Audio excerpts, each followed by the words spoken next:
आइए आज हम लोग देखें कि ये दोहा छंद क्या होता है। इसके पहले वाले क्लास में अपने लोगों ने क्या पढ़ा था कि छंद क्या होता है।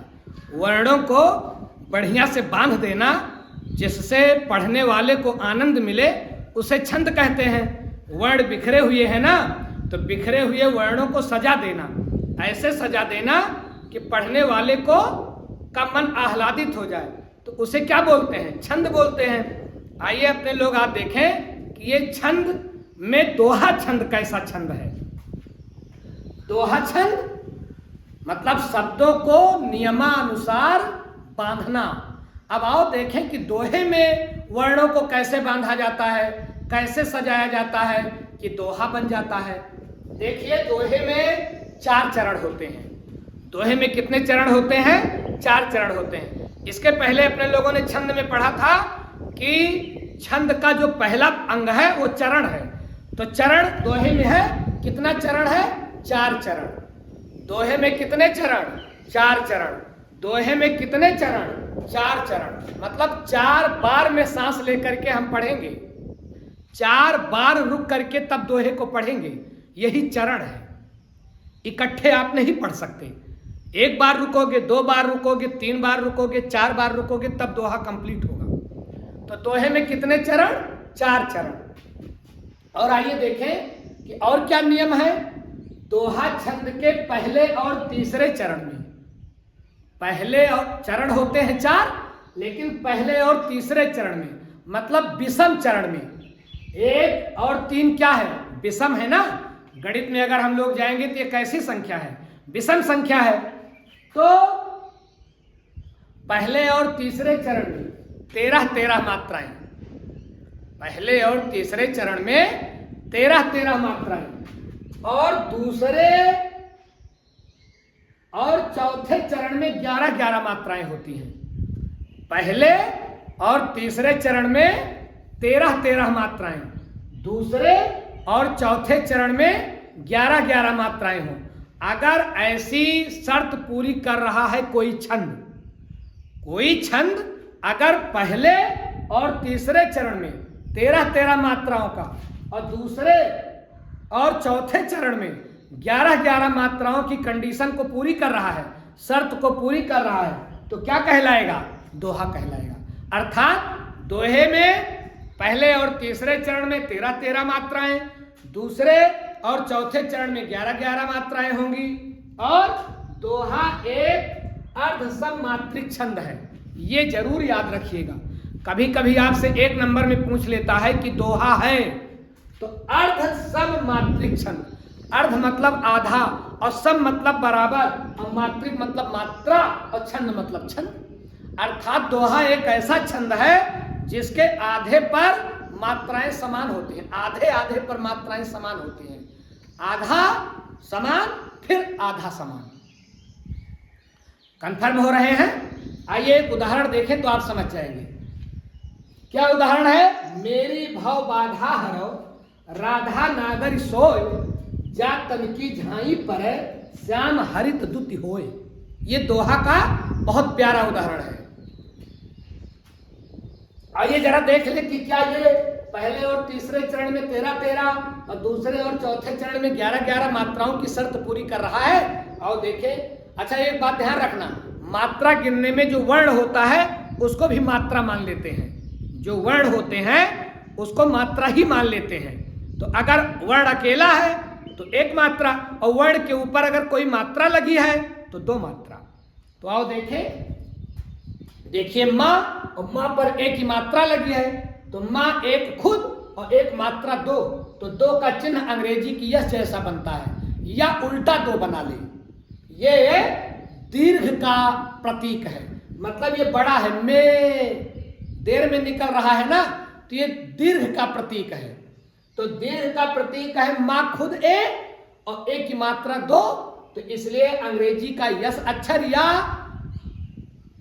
2 का उल्टा 2 उल्टा बना दे तो उसको मान लिया जाता है 2 मात्रा। और मेरी रा 1 और ये की मात्रा 1 2, तो यहां भी दीर्घ, तो ये दीर्घ, फिर भाव भावा 1 1, तो 1 1 लिख दिया गया।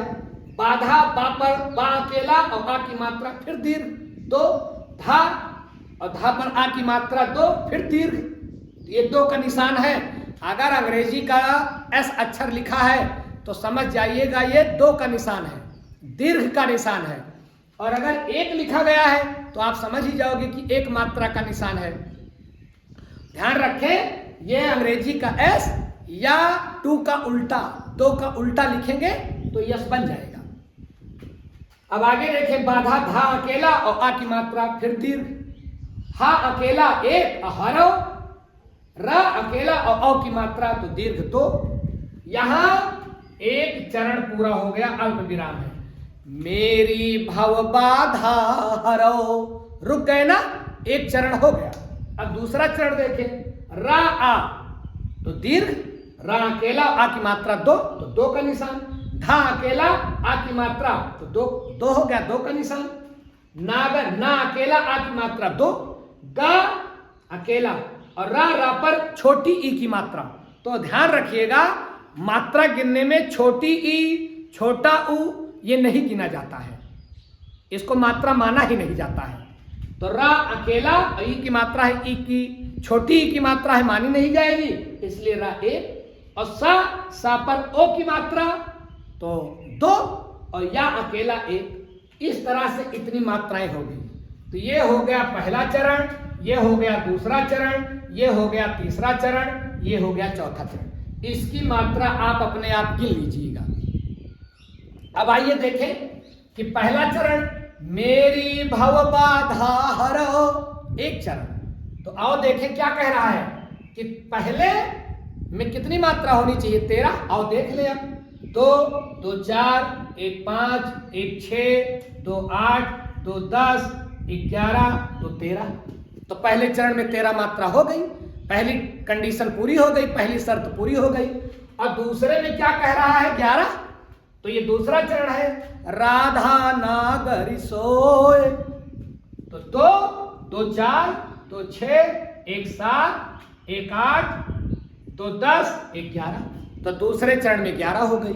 मतलब पहले चरण में 13, दूसरे चरण में 11, फिर तीसरे चरण में 13 और चौथे चरण में 11। आप गिनेंगे मात्रा इतनी ही आएगी। इसका मतलब ये छंद दोहा छंद की शर्त पूरी कर रहा है, इसलिए क्या कहलाएगा, दोहा। और देखिए, आधा अगर यहीं से हम बांट दें, आधा ये और आधा ये, देखिए ये आधा और ये आधा।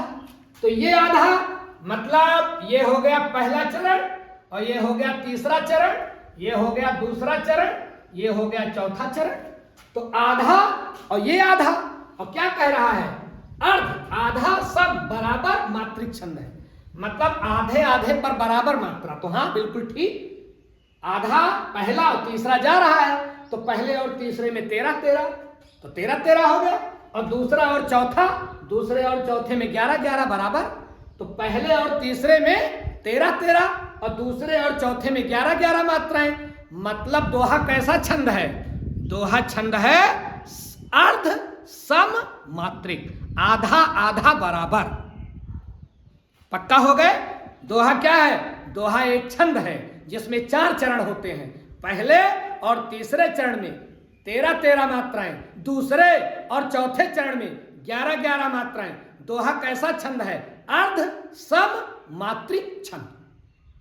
यह दिमाग में रखिएगा, ये 1 नंबर का प्रश्न आ सकता है। एक आध उदाहरण, और एक उदाहरण बहुत प्यारा सा है, श्री गुरु चरण सरोज रज। और श्री गुरु चरण सरोज रज, एक चरण हो गया। निज मन मुकुर सुधारी, दूसरा चरण हो गया। श्री गुरु चरण सरोज रज और निज मन मुकुर सुधारी और बरनऊ रघुबर विमल जस, तीसरा चरण। जो दायक फल चारि, चौथा चरण। तो ये भी दोहा है।